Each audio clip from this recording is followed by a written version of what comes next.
Hello everyone and welcome to this session as part of the GoMA Talks Art and the Imagination series. Our subject for this discussion is what makes creative minds tick. We have an interesting range of speakers, I think you'll agree, for this discussion about creativity. I'm Amanda Smith. I present the Artworks program on ABC Radio National. So let me welcome and introduce our panellists. Come on out, team. Fiona Hall is an artist based in Adelaide.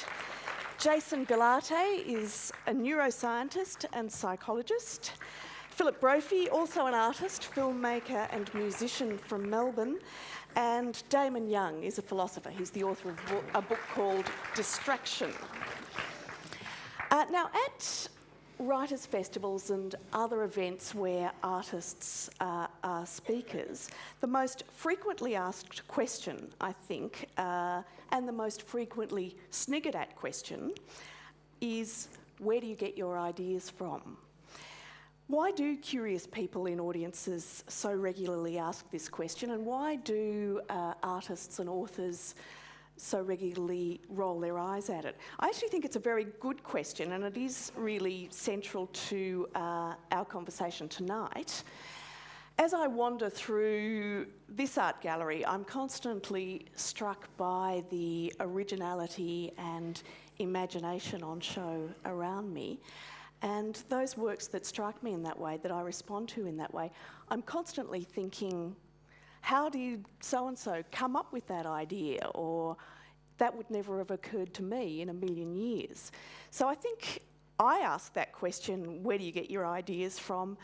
Or I want to ask it, but I don't ask it because I know it's daggy. But if I did ask it, it's because I think we all hope to get some kind of clue from a successful creative person as to how it's done, maybe a clue as to how to unlock our own creativity. Is there a path? Is there a mechanism? Is there a trick? Is there a secret that would be very helpful to know? I think that artists dislike the question because they feel they have no answer to it, that where do I get my ideas from is, well, maybe it's complex, maybe it's simple, maybe it's mysterious, maybe it's mundane, who knows? But even thinking about that question, thinking about it too hard may kind of banish the muse. So having said that, you probably won't be too inclined to ask the question, where do you get your ideas from? But your questions are welcome and invited throughout this hour of the discussion, either by indicating you want to say something, or if you're watching this via webcast, or indeed here in this audience, by tweeting. You can tweet us using the hashtag GoMA Talks.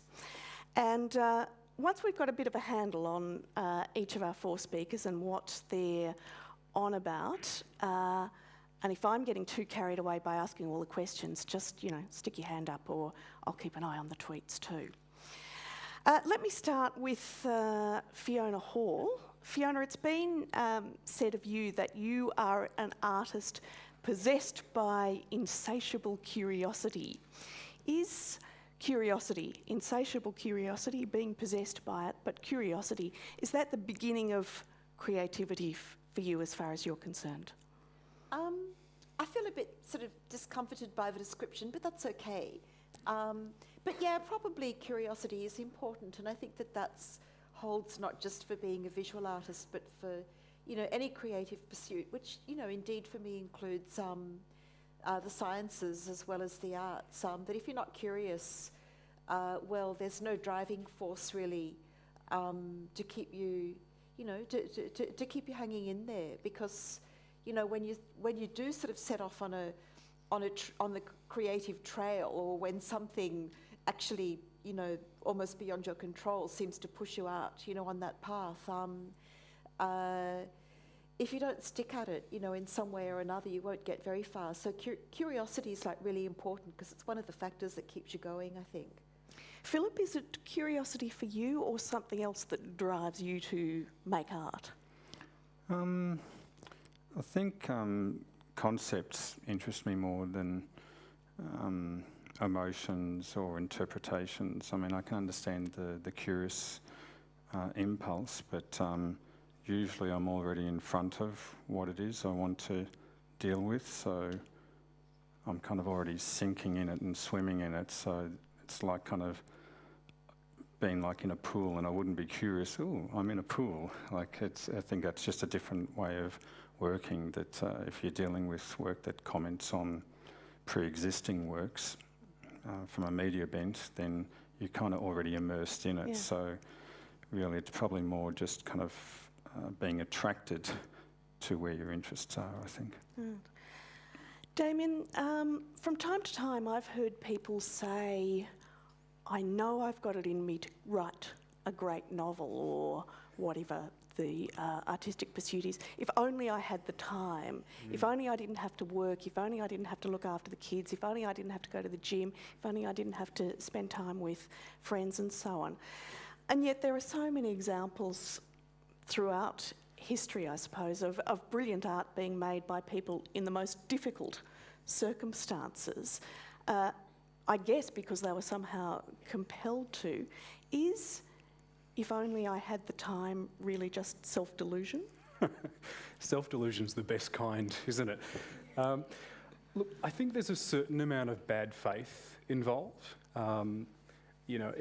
What it allows you to do is to sort of console yourself or comfort yourself. You get to invent the dream of your own brilliance. And that dream keeps you warm at night. So you have a bad day at work, or you have a fight with your partner, or your child's just spilt yogurt all over herself for the third time in a row. And part of you, this golden dream, is saying yes, but if you didn't have all this, you could be a great artist, and it's inside of you. So I think there is a kind of delusion at work. But if I can be a philosopher for a moment, and That's what you're here for. And immediately gives the counter case, I think the counter case is, there is a great deal we could all cultivate and create and appreciate if we weren't busy distracting ourselves. And I think the two biggest enemies of the sort of the artistic spirit are the variable rate mortgage and the television. I guess I'm also asking, is believing you're creative meaningless until you've actually created something? Yes, I think so. I mean, it doesn't exist. That's why we call it creation. If there's nothing there, you haven't created anything. But I think it's easy to forget that when we are consoling ourselves. And we often hear this message, the untapped potential within, the genius within you. Sure, but it's good to be working when the genius arrives. Well, Jason, as a neuroscientist, what do you know about creativity? Is it ineffable? Is it mercurial, mystical? Or can science explain it? Well, a little of column A and a little of column B, perhaps. I think it can be explained by, I would say, if you give it time. I mean, if you want to be creative, you have to give it time. I mean, that's the key to creativity. If you don't give it time, it's not going to happen. So, what is it? Is it mysterious? Not really. I mean, it's if you look at any of the great works, they took a long time to do. Yeah, but for example, is there a part of the brain that's been identified as the creative bit of the brain? Well, my answer to that would be yes, all of it. So whatever creates consciousness, is what any artist uses in doing a great creative work. So even people like the Surrealists who were trying to get away from consciousness, they could not produce anything without their conscious mind being engaged when they were actually producing the work anyway. So I understand it's a noble pursuit, but they're in a bind, I think. Well, I mean, you mentioned the Surrealists. We're here at GoMA where the big exhibition at the moment is Surrealism. And as you say, I mean, the Surrealists sought to make manifest the unconscious. Is creativity a non-conscious process? No. So, to being creative, I think everybody's got everybody's got the material to be creative. Like, you've got 100 billion neurons, and that's incredible, it's amazing, and we all have the potential to be creative. So if you think you're unique, then you have the potential to be creative. If you think you're like everybody else, then you probably won't create anything original. But unless it's self-belief. I think it's largely attitudinal, yes. I think the brain generates responses to stimuli all the time, and it's what you do with those. It's attitudinal, it's dedication, and it's wanting to be creative. All right. Well, Fiona, would you say that your ideas, imagination, originality lie beyond your conscious mind or in your conscious mind? Definitely in my conscious mind, but let me tell you, ideas, it's not like you find them like going to the mailbox each morning to get the mail out. They don't appear like that. They sort of end up there in all sorts of odd ways, and concepts, I suppose, inklings of ideas that you weren't expecting, which are often the most interesting ones that seem to lodge in your mind. So the trick is probably, from my perspective, to actually realise that they're there in your consciousness. And obviously it is, as we were just hearing, it's your brain actually digesting the world around you, and whatever you happen to have perceived, which has got a lot to do with your personal history, like your makeup, your past experiences and so on. And the accumulation of that seemed to add up, certainly for me, to a spectrum of things which it's like my mind is ticking over now without me having to really switch it on and coming up with all sorts of odd things. And it's only if I happen to notice what's going on in my mind that then I might set out and think, oh, well, that's a really good idea if it's worth pursuing. There's no direct route really for me. Philip, what's your take on that? It's interesting hearing Fiona say that, because that's exactly how I see your work too. It actually has that, it's like a documentation pretty much, I think, of what you said. So I think that's a really clear way of articulating it. I don't work that way, and I don't think I've ever thought in my whole life I was creative. And I don't think, maybe I've typed the word 3 times in my life. So my main problem with, I like discussing the notion of having ideas, of being inspired by things, of consciously working out things, of gaining perception and insight. But I have no religious DNA within me, so using this analogy of creation to talk about things you do, I find kind of offensive, really.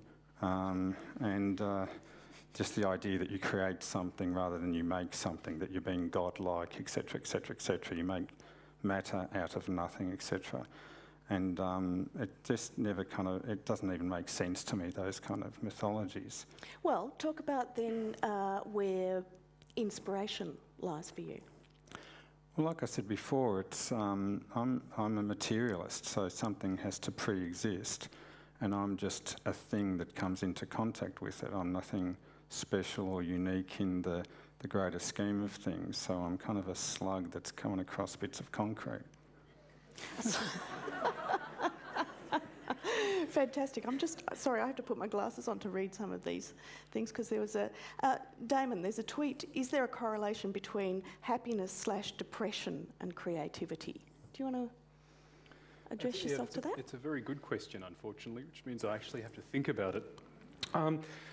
Look, as far as I know, we have this myth of this romantic myth of the artist as someone who is tortured and sort of drinking themselves to death in a garret somewhere, usually absinthe or something cheap, I suppose. But actually, depression, as far as I know, clinical chronic depression destroys creativity. There's nothing romantic about this, about being unable to being paralysed, basically, being unable to see joy in the world. Now, happiness is something quite complicated, and what we often think of as happiness might be something like contentment or flourishing or well-being.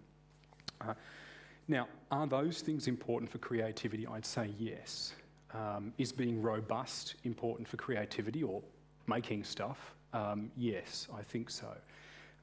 But what makes each person happy and the role that plays in a creative life is quite subtle.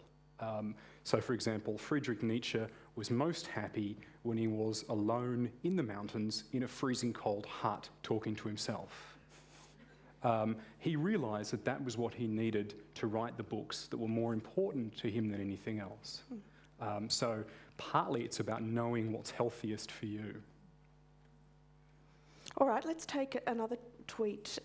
Jason, this is for you.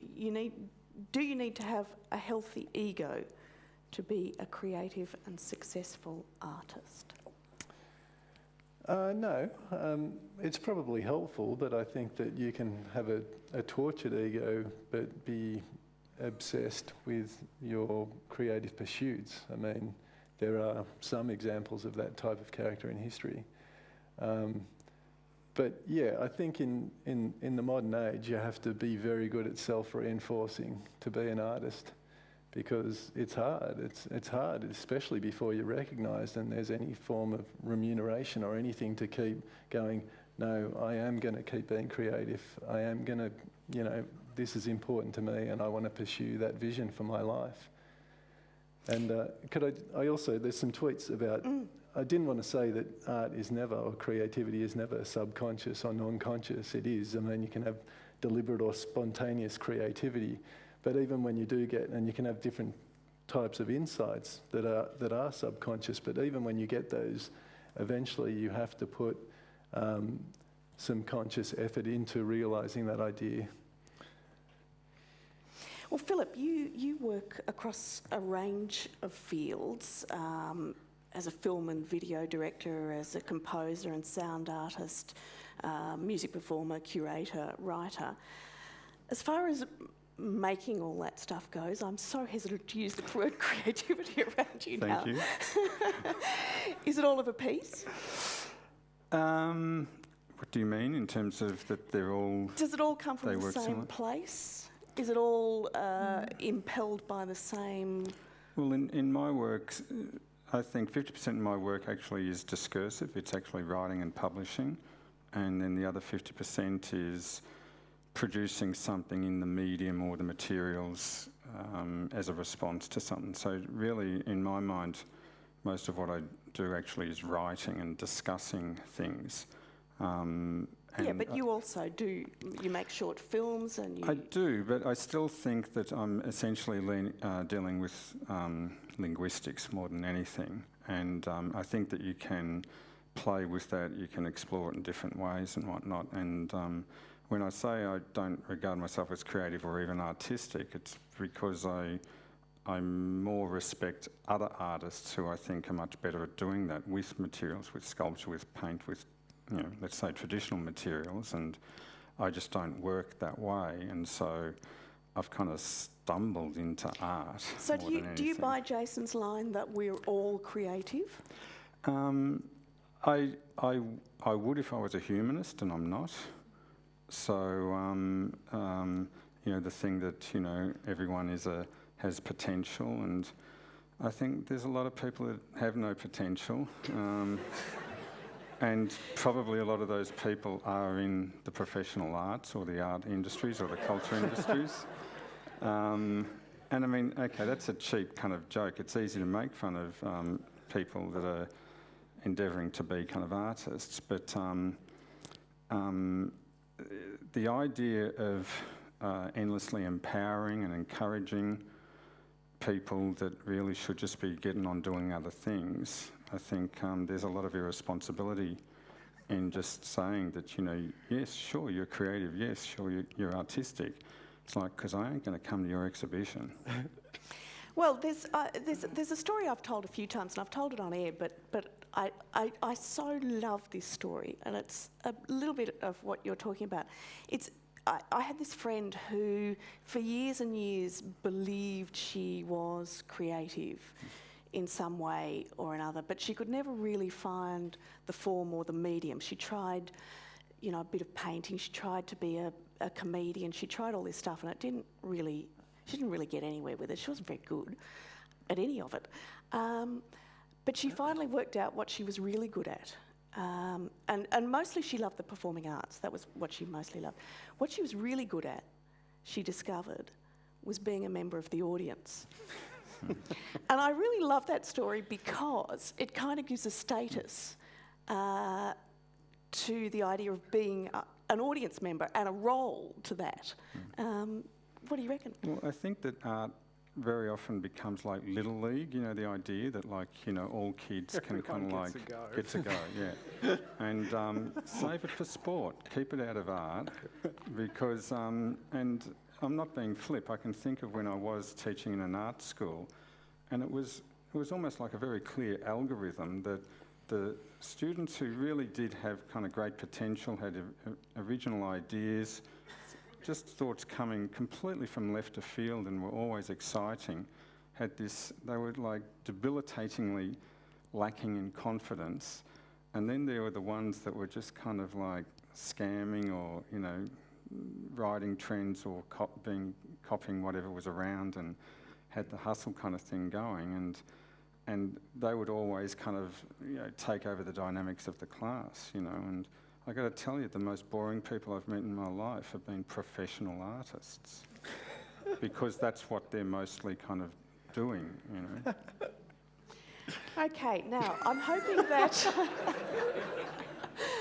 I don't know if I should get a response from Fiona actually on that. I will. But I want to get some questions from you pretty soon too. So let's hear from Fiona first on some of the stuff that Philip was talking about there from your point of view. Well, I do agree with, you know, a fair bit of it. And, you know, I used to teach in an art school as well. And from my perspective, the problem lies in no small part within university structures, because I think they kill creativity. And I'd say they do that not just in the arts, but in other areas as well. But we're not here to talk about universities. So, I mean, I think obviously we're here to talk about creativity, but the word itself seems to be, for me personally, problematic. I mean, I don't ever think I'm a creative person. I mean, I'd never define myself like that. And I don't even like defining myself as an artist. It's just that sort of society's tag. And why not? It comes up a lot when you know, if I catch a taxi to an airport or something and the taxi driver says, "Oh, exactly. What do you do?" And I'm like, I'm an artist. And then it's like, "Oh, do you paint oils or whatever?" And then it's like, no, not exactly. And I think that the taxi driver, I mean, they're fair enough questions from that perspective, but that's sort of really I suppose the gulf represents for me, that, you know, as an example here, the gulf between, you know, the world out there and people's, you know, concept of what an artist does and what, you know, the creative pursuit of an artist is. And I think if you are what society defines as an artist, as I said for a start, you probably wouldn't define yourself like that, but well, many of us wouldn't. But society does, and so then you find yourself kind of, you know, in this sort of creative bubble and this sort of creative pigeonhole. Well, it's a non-creative pigeonhole that the social structure puts you in. It's a different planet altogether, you know, that you exist on, I think, than that one that society, or our society, you know, has created for us. Okay, let's get some questions from you now. Charlotte and Jenny have microphones, so we have a question right here, I think. Just wait till we get a microphone to you. Right in the middle here. Stick your hand up.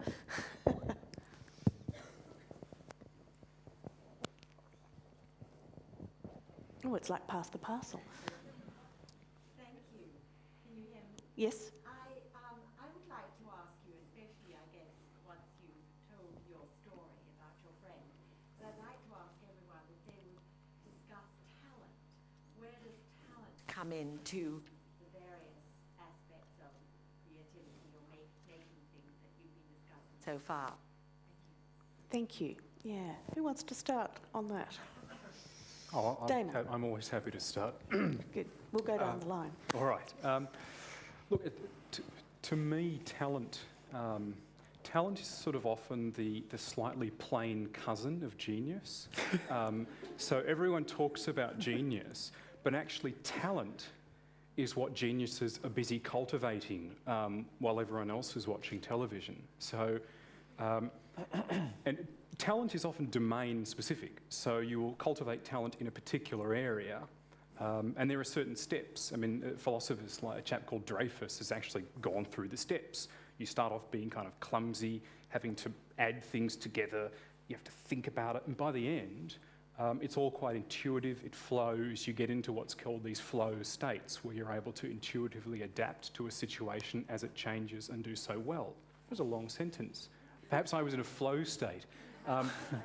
The point is, though, yes, talent is something you cultivate. It's not something mysterious. Talent is something that can be taught and learned. It's not something the gods give to you in a special box. I'm very fond of talent. I think, and the reason why is because in a way it's actually quite democratic. So the idea that perhaps not everyone can be creative, perhaps there are people who shouldn't be artists, but I think everyone can cultivate talent. And perhaps the most important thing about that is that once you have cultivated a talent, it enables you to appreciate the achievements of others. You get to appreciate how much work they've put in to be masters at their game, so you don't just dismiss it. I'm not sure that I think you're talking about skill, not talent, myself. I don't see any difference. You don't? No. Okay. I think talent's just another word for skill. Philip, talent.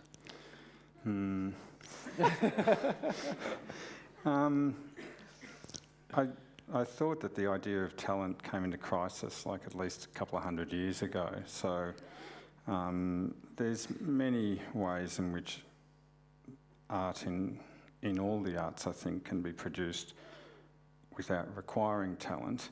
However, I will admit that when I do come across something where there's not just a high skill level displayed, but like an interesting or innovative or engaging or surprising application of the skill, then that's what then allows me to appreciate the talent or the skill.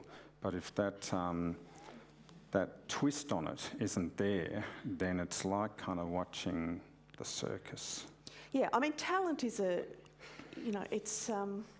it's an interesting word, isn't it? I do think of Johnny Young and Young exactly. Talent. Australia's Got Talent. Yeah, Australia's Got Talent. That's right. That's right. Jason, what can neuroscience tell us about talent? I'd just like to say it's a great and rare treat to feel like an optimist for a change. Having said that, I'm not exactly sure what talent is either. I think, you get clusters of ability. And more importantly, I suppose my point about being creative is that giving it time is necessary, but it's not sufficient. So, I mean, once you start doing it, if you don't have talent, whatever that is, you're not going to get very far, and you may produce a load of rubbish, and more than not, that seems to be the case.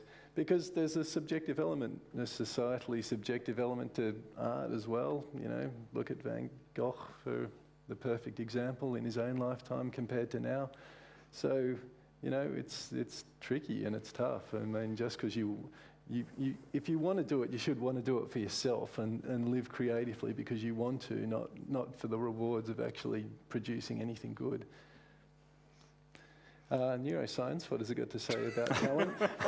Well, I suppose you'd go to psychology and kind of, if you wanted a scientific view of it, there'd be psychologists who do objective analysis of different abilities, and they cluster different factors and say this is important to that. But talent's a very, very hard thing to quantify in any meaningful way, I think. And it's often, as with creativity, it's manifest after someone has made something as opposed to before it. Fiona, does Australia have talent? Depends on which part of Australia you're talking about. If you're talking about our political predicament at present, I'd say no. No, it was a flippant question. I'm really asking you to comment on on talent. Yes, the role of talent in all this. it's it's a bit like creativity, you know, you get stuck on definitions, but I must say that, isn't there a thing called the 10,000 hour theory? I think that's what it's called, that if you know, I think the theory goes something like, if you are attracted to something at, you know, generally quite a young age, then you start, you know, engaging with that, so that by the time you're, you know, a young adult, you might emerge as someone who's got talent because you've been practicing it. And just as you were saying, you know, no one's, you know, perhaps pushed you into that area. It's just something that, you know, innately in yourself for whatever reason, like whether it's, you know, being a good tennis player or, dare I say, an artist or whatever. So you've sort of set yourself on a track without even knowing that might end up being, you know, something that you pursue as an adult, because you don't really know what it is as a child to grow up and be an adult, and in our the way our society is structured, to have some sort of career path. And maybe if you end up being good at something, that's what's called talent. I remember reading, because I'm interested in a lot in biology these days, and reading about an entomologist who was just nuts about, you know, the insect world when he was really young. So he started, it might have been, I think it was E.O. Wilson, the ant guy. You know, he started when he was pretty young. Nuts about ants. Yeah. And then, you know, he sort of, turned into this amazing sort of visionary biologist. And for me, that's what you know, the best way I could describe talent, I suppose. Yeah.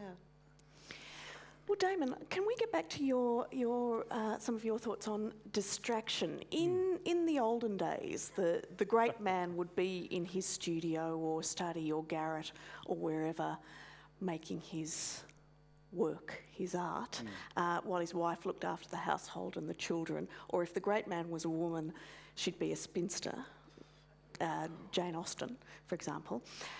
Now, we don't organise our lives like that anymore. Are children the ultimate distraction to creativity? No, I don't think so. I mean, but that's often the pram in the hall. That's an idea that's put forward, isn't it?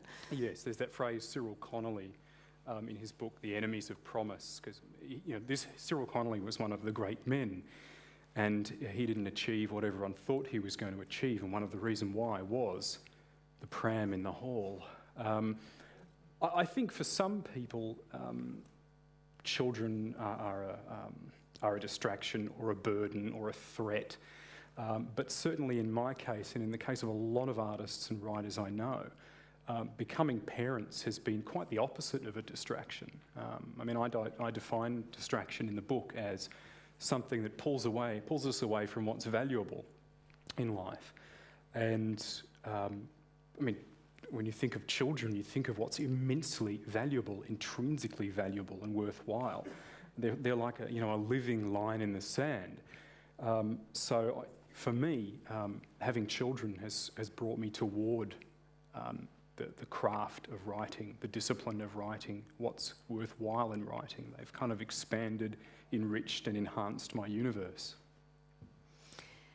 Questions? Another question from you. Okay, while I you're could just keep talking.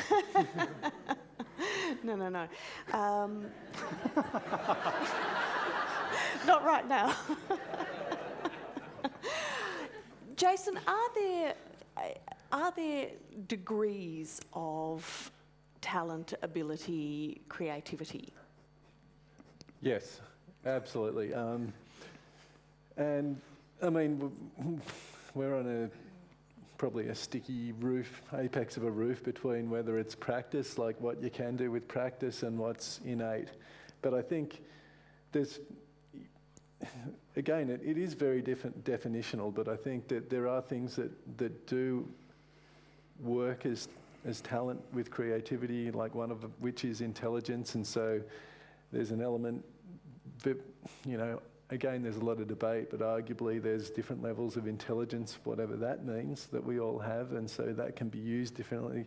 So it'd be very hard to ever measure that neuroscientifically at the moment. You can only do that through testing, like what people's behavioural responses are. But so a combination of innate skill, talent, whatever that is, ability plus practice probably it's no surprise would make you better, usually, at the thing you're pursuing. What about that thing called the eureka moment? Now that actually comes from science, but applied in any other field, applied to art. Where does inspiration come from? I suppose that's the question. For example, you recount the story of how Paul McCartney came up with Yesterday. Yes. Do you want to tell us that? Well, he had a dream where the melody from Yesterday was playing in his head, and he woke up and remembered it, and the first thing he did was he ran down to the piano and actually played it. And that's really important that he actually did that, because that was what enabled him to remember it. So his immediate response to it was, well, I've stolen that from somewhere. This must be somebody else's stuff. And he did actually shop it around and ask all the people in the industry, have you heard this before? And everyone went no, and eventually said, well, it must be mine. And it's the most re-recorded song in history. But so what do you make of that story as a neuroscientist? There's a prosaic answer to it, in that, all that stuff, you've got a lot of grey matter in your head, and there's an awful lot that we've crammed into there, and it's circulating around in dreams and all sorts of different combinations, and sometimes it spits something into consciousness that we otherwise haven't recognised the process of how we got it, and it appears to us as unbidden or out of nowhere, and so this inspiration comes, and it's a eureka moment.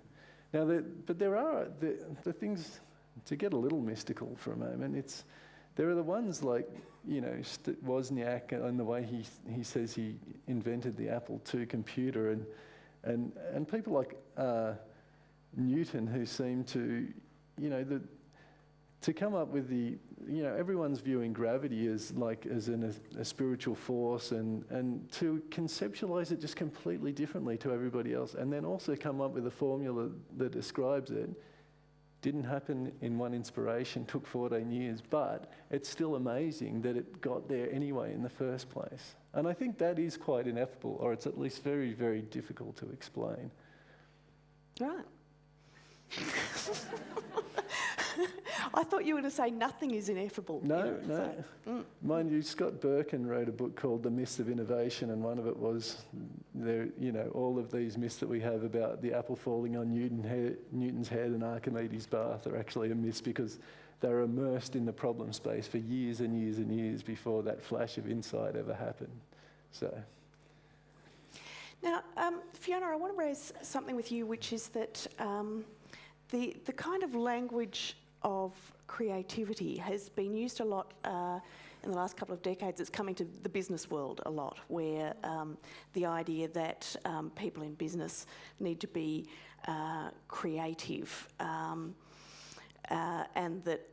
that's really about innovation, I think, and you need to innovate to keep ahead of the game and to get competitive advantage and all that.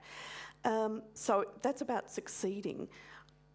I want to put to you the idea that creativity for artists is often as much about failure as success. It's about imagination and experimentation that may or may not lead to something that works.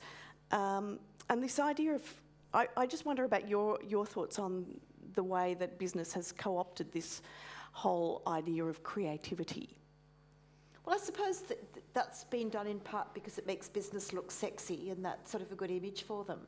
But in some ways, I do think there might be some similarities in that any creative and inverted, in quotation marks, sort of pursuit is really about problem solving. So whether you're trying to solve, some kind of business, a problem that might come up in business or in statistics or science or in visual art, I'm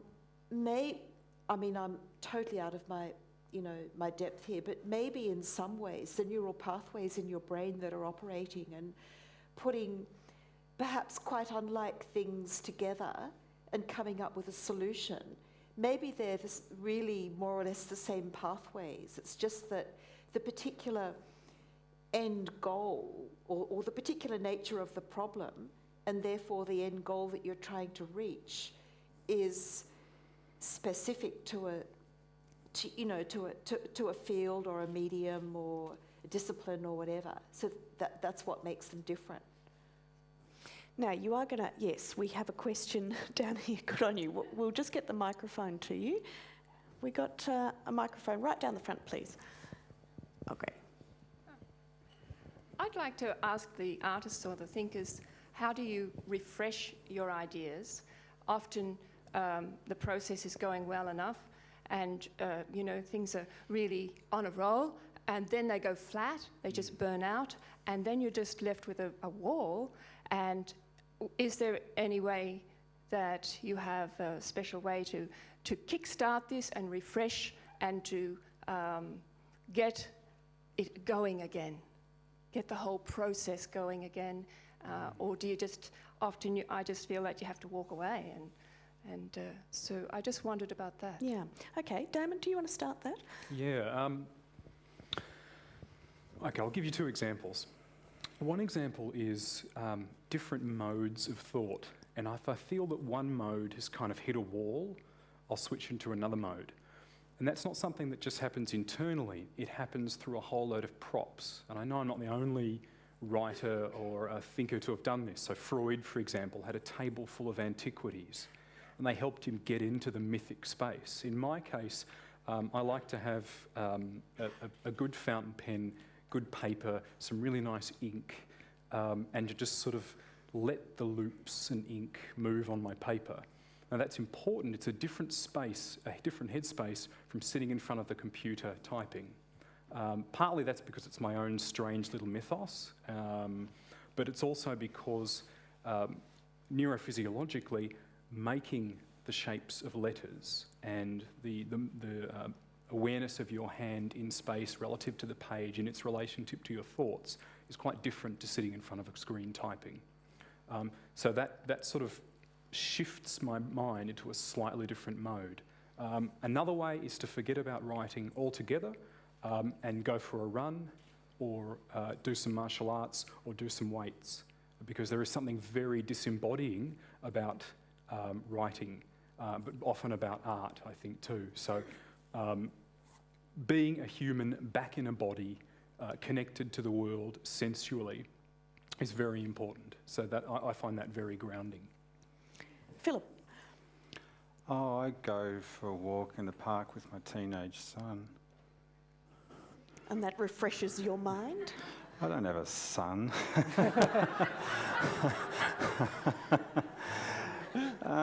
Your imaginary son? Yeah, right. I'm just trying to, seriously answer the question. I think I'm lucky enough in terms of what I'm dealing with. It's the subject matter that, again, is not my subject matter. It's outside of me, and there's enough that I'm responding to that it's doing the talking, I'm doing the listening. And so even my responses, I think, are ways of perceiving what it is that I was engaged in the first place. So I've never had writer's block in my life, It's like, because I'll only be writing about something that was intriguing enough to make me write in the first place. Have you never felt, though, stale, that your approach might be the same and might need refreshing? That's not for me to think about, and I don't have a problem with artists that in fact do the same thing all the time. I think that contemporary art, unfortunately, has kind of adopted this very theatrical pose of being schizophrenic and of having to kind of be sort of fluidly unstable and changing, and now I'm going to do a 16mm film installation. Next week I'm working with cotton wool on the ceiling. This kind of idea that the artist can sort of fluidly shift from one thing to another. I much prefer really a painter that will just be sticking with materials that they're kind of more familiar with or that they have a good connection with, and that you can evidence that when you're looking at the way that they work with those materials. Fiona? The question was, yes, about how you refresh yourself, Yeah. your mind? Well, I tell you what, my problem is not because of the way I work, not with not having ideas, but you know, I get a bit scared quite often actually because I have an idea and I think, well, that's going to take me quite a while to do, and I've got this other idea and that's going to take a while to do, and so it's a lack of time really for me. Like, you know, if there's a wall that I encounter, it's not a creative block, it's a time block. You know, like it's like this sort of wall, it's like an Everest, you know, to climb to actually come to a realization of a work. And I mean, I do have lots of problem solving to do when you have an idea, then to turn that into some kind of, you know, tangible form. And I'm including, say, writing as a tangible, you know, end product. There are all sorts of, you know, problems to be solved there. But, you know, if I have an idea that I think is good enough to, you know, to embark upon, I know it has to be pretty bloody good because I'm going to be spending a lot of time, you know, actually, you know, from the inception of, you know, the idea and starting the work to the realization of the work. So, yeah. And I actually think that probably isn't all that unusual a slant to put on it. I mean, I'm sure if you're a writer, you have an idea for a book and it's like, well, there goes, you know, 2 years or 5 years or whatever to get that done. And then there's this other book I'd like to write and that's going to take the same amount of time. It's just the same, really, you know, that, you know, lack of time that I'm talking about. So, and that probably comes with, you know, you go through life and you get to a certain age where you start to realize that time's a finite thing. It's not, you know, you don't have that kind of luxury of youth of, you know, time being, you know, some infinite thing stretching out into the future. If you don't die tomorrow, yeah. So, Jason, I mentioned before the idea of the eureka moment, and often scientists, like artists, come up with original ideas and solutions to problems. That's part of the job, really. Do those scientists themselves, yourself, have any clear idea of your own creative processes? Nobel Prize winners have actually been asked this, and they tend to not have any more insight into it than anyone else. And I thoroughly concur with what Fiona said, actually. I think there's a fundamental similarity between artists and scientists and business as well. And I think one of the differences for business is that innovation is occurring everywhere for them, like cross-culturally. It's always at an increasing pace and they are always forced to keep up. So what was the question? The question was, do scientists have any a clear idea of their own creative processes? No, not. I think if you're working, say for an empirical experiment, the actual where you come up with the idea, which is the fun part, and every scientist takes about 5 minutes, and then you've got to run the experiment, and then you've got to analyse the results, and then you've got to write the paper, and then you've got to... So there's a lot of effort that goes along with the methods of expression. I understand the effort, but the leap, the mental leap in the first place. Anecdotally, people talk about it. Like Richard Feynman talked about that he was playing bongo drums when he discovered S particles, and he'd been working on this problem for years, and it was intractable. And then he was playing bongo drums, and he understood it. And he said, "It was the first time I realised I understood something about the universe that no one else did, and it was a magical moment." But I still don't think he's able to explain why it happened. So I can so agree with that. That's what, wasn't there an initial question about, creativity? And, for me, things often just they just come into your peripheral mind. And then if they come far enough in focus, it's like, yes, there's something there. That makes so much sense to me. Does that come while one is distracted doing something else? Often, yes. So distraction is not a bad thing from that point of view. I mean, it's not just the stuff that gets in the way. Yeah. It actually can be the thing that permits the idea to arrive. It depends how we're talking about distraction. I mean, as I talk about it, it has to do with being wrenched away from what's valuable. And there are a whole load of activities that might seem trivial, like going for a walk. Like With your imaginary teenage son. With your imaginary teenage son. But they seem trivial, but that's often when the work you've done before comes to fruition. But there are other kinds of distractions that really just kind of sap your energy or leave you murkier in your mind, or take all that energy you would have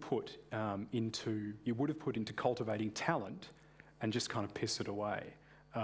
So you really have to have united these two activities, a kind of fruitful idleness on one hand, and a kind of dedicated sort of talent cultivation on the other, and they work in unison. But whereas what actually you do find is people will be working in a menial activity that they hate, and then moving over to a kind of pointless distraction in order to turn their brain off. Neither of those activities are going to help them be creative or help them craft something of particularly much worth. Fruitful idleness, it's a good term. Jason, does that ring true? Yeah, absolutely. And to answer the question at the front, like personally, if I'm having a problem like that, I'll just go for a surf or something and forget about the problem. But we've actually done some studies whereby if you take a break, often you get the experience of coming up with the solution, and that's, we argue, because your non-conscious brain is still working on the problem. So, you know, consciousness or awareness is somewhat limited, and we choose to focus it where we like, but, you know, once that flashlight goes over there, it doesn't mean all the rest of your brain just turns off. It's probably doing stuff we're just not aware of. And that's happening all the time for all sorts of things. I think we would have all had the experience of that in some form or another. But is that, I mean, how much can you explain of that, of what's going on when you're not directly focusing on the problem or what you're trying to create? What's going on in the brain then? How much do we know about that? Yeah, do you all agree? Do neuroscientists agree on this? It's a very difficult and technical question. It's been labelled.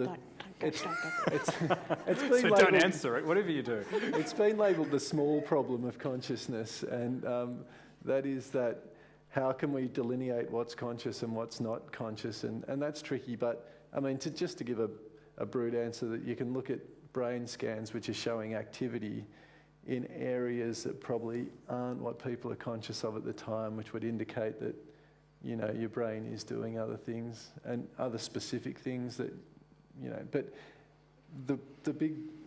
that question is like, how do we go from electrical and chemical impulses? How does that become thought? And no one can explain that. All right, now look, we are coming to the end of our time. Let's take one more question at least from you. First hand up gets the question. Okay, oh, which one was it? I'll leave it to the person with the microphone.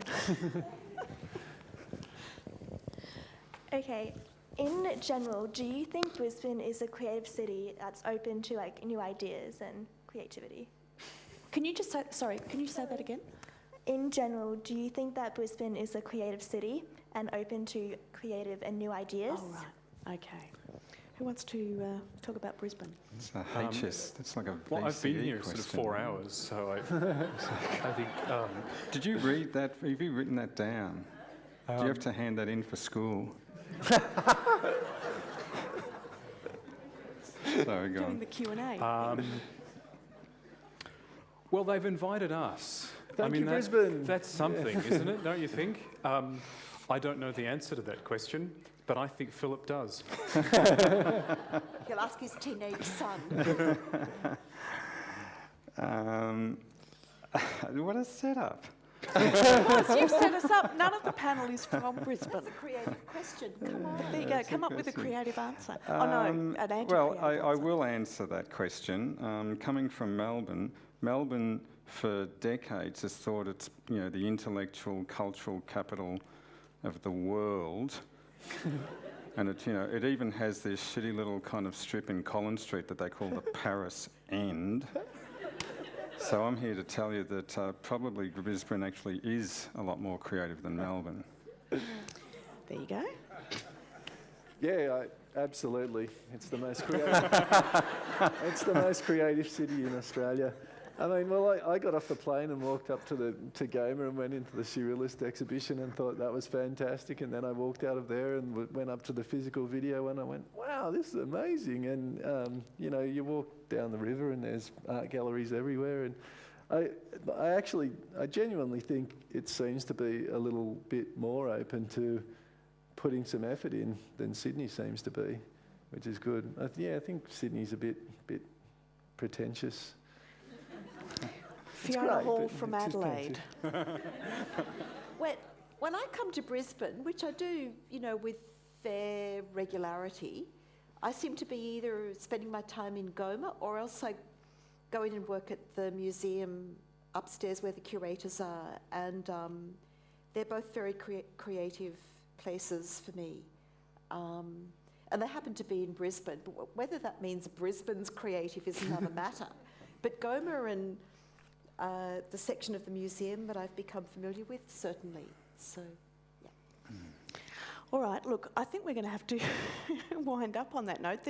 There's loads of tweets here and suggestions for all sorts of other things we could and should have talked about as far as stories and so forth.